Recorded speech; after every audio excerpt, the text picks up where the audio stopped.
وہ صاحب ابھی حیات ہیں، زندہ ہیں، وہ انتہائی مقدس عالم دین، گرچہ بہت ضعیف ہو چکے ہیں. اور جب میں نے پہلے یہ واقعہ سنا تھا تو میں نے کہا کہ نہیں، ایسے واقعات چونکہ یہ بیس بن جاتے ہیں بہت سارے ہمارے پرابلم سالو کرنے کے لیے، تو پہلے معلوم ہونا چاہیے کتنا اتھینٹک.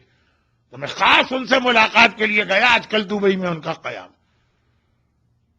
وہ آغا محسن الحکیم کے انگلش اور اردو کے انٹرپریٹر تھے اور ان کے ساتھ ہی بیٹھتے تھے. انہوں نے کہا ہاں میرے سامنے یہ واقعہ پیش آیا، سنی سنائی بات نہیں. اور وہ یہ ہے کہ جب تک کہ یہ ٹیررزم والا سلسلہ نہیں چلا تھا، مراجع کرام دن کا ایک وقت ان کا گھر کھلا رہتا تھا. جس کا دل چاہے، چھوٹا ہو کہ بڑا ہو، عالم ہو کہ جاہل ہو، جس وقت چاہے اس وقت میں جو چاہے ان سے آ کے ملاقات کر سکتا. اس زمانے میں جو لوگ کربلا کی زیارتوں کو گئے ان سے پوچھئے کتنا آرام تھا بڑے سے بڑے مرجع سے ملاقات کرنا. چنانچہ روزانہ ایک ٹائم ہوتا تھا اور اچھا خاصا ٹائم. فرماتے ہیں یہ بہت ہی مقدس عالم، عزاداری اور آخری مجلس. اور ہمارے مراجع کیسی عزاداری کرتے ہیں. اب بہت ہی ریسنٹ واقعہ بتا رہا ہوں. آغا محسن حکیم ہماری نسل کے مرجع کہہ رہے ہیں کہ لوگ آتے ہیں. اچھا وہ جو وقت ہوتا ہے، بات کو میں پھیلا رہا ہوں یہ سوری، تو وہ جو وقت ہوتا ہے اس میں کچھ لوگ خالی زیارت کے لیے آتے ہیں، خاص طور پہ زوار. کچھ لوگ مسئلے پوچھنے آتے ہیں، کچھ لوگ شرعی رقوم کو حوالے کرنے آتے ہیں، کچھ لوگ کچھ اعتراضات لے کے آتے ہیں. مسئلہ پوچھنا الگ ہے کہ بھئی یہ مسئلہ اس کا حل کیا، انہوں نے حل بتایا، بس جو کہہ دیا. اس مومن کے لیے وہ حرف آخر ہے، کچھ نہیں. کچھ آرگومنٹ والے آتے ہیں. تو ایک صاحب آئے اور آنے کے بعد کہنے لگے کہ چوتھے امام کے حوالے سے ایک روایت ہمارے بعض ذاکرین پڑھتے ہیں. وہ عرب کے تھے اور عرب میں یہ روایت پڑھی جاتی ہے اور ہمارے یہاں، اور وہ یہ ہے کہ جب چوتھے امام کربلا سے آ کے عزاداری کی صف بچھا کے ماتم کرتے ہیں. کہا کہ چوتھے امام جب روتے تھے تو خون کے آنسو روتے تھے.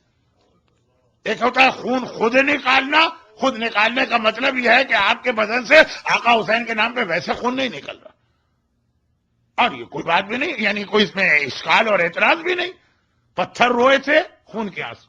آسمان رویا تھا، 40 دن تک خون کی بارش ہوئی ہے. جس پتھر کو اٹھاتے تھے تازہ خون جوش مارتا ہوا نکلتا. یہ ہے ولایت تکوینی، یہ ہے معرفت تکوینی. کائنات کی ہر چیز ان کی معرفت رکھتی ہے. کل تو میں پڑھ گیا پتا پتا بوٹا بوٹا حال ہمارا جانے، آج نہیں پڑھنا چاہتا. کائنات کی ہر چیز جانتی ہے کہ حسین کیا ہے، غم حسین کیا. اب یہ آدمی کہتا ہے لیکن چوتھے امام یہ محاورتاً کہا ہے کہ حقیقتاً یہ ایسا ممکن، اور کیسے ممکن؟ ہاں اگر ایک محاورتاً کہا، اردو میں بھی کہا جاتا جی ہمارا بیٹا بڑا نالائق نکلا ہے، اس نے تو والدین کو 8 آنسو رلوا دیے، خون کے آنسو رلوا. چلے ٹھیک. یا یہ کہ ایسا واقعہ ہوا، اور ہوا تو آپ جیسا مرجع، یعنی مرجع کا مطلب یہ ہے کہ شیعہ دنیا کا سب سے بڑا عالم ایسی باتوں پہ کیسے اعتقاد رکھتے ہیں؟ چلے عوام بہت سی باتیں مان لیتے ہیں لیکن آپ تو صاحب علم ہیں، کیسے ممکن؟ اب وہیں پر اس زمانے کے ایک بہت ہی مشہور نوحہ خان بھی بیٹھے ہوئے تھے مراجع کے پاس. زیارت کے وقت پہ سب لوگ آتے ہیں. انہوں نے کہا کوئی مرثیہ پڑھو، کوئی نوحہ پڑھو. آقا حسین کی رخصتی ایک ایسا مرحلہ ہے جس کے بارے میں کہا جاتا کہ شہزادی فاطمہ اکثر ذاکرین کو یہ پیغام بھجواتی ہیں میرے لال کی رخصتی ضرور پڑھنا. اس نے شروع کی. آغا حکیم یہ ایک عام طریقہ آپ نے علماء کا دیکھا ہوگا کہ رومال آنکھوں پہ رکھا اور وہ بھی گریا کرنے لگا، سارا مجمع بھی رونے لگا. جب وہ نوحہ ختم ہوا 5 منٹ 6 منٹ کا، اور اپنی آنکھوں سے رومال ہٹایا تو پورا رومال خون میں بھرا ہے اور آنکھوں سے باقاً خون کے آنسو بہ رہے ہیں.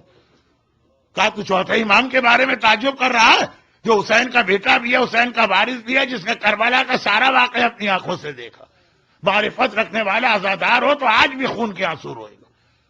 اب میں یہ واقعہ صرف اس حوالے سے پڑھ رہا ہوں کہ آج کی دنیا کے بڑے سے بڑے ماتمی اور عزادار سے پوچھی کہ تم جو یہ کہتے ہو کہ علماء اور مجتہدین اور مراجع عزاداری کی اہمیت کو نہیں جانتے، تو ایسا ماتم تم کر کے ہمارے سامنے دکھا دو.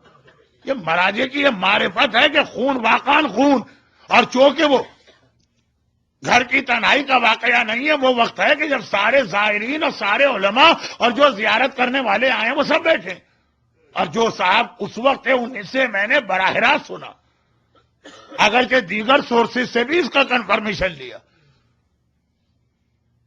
ہماری مرجعیت عزاداری کا اتنا احترام کرتی ہے، عزاداران امام کا اتنا احترام کرتی ہے۔ برحمتك يا أرحم الراحمين وصلى الله على محمد وآله الطاهرين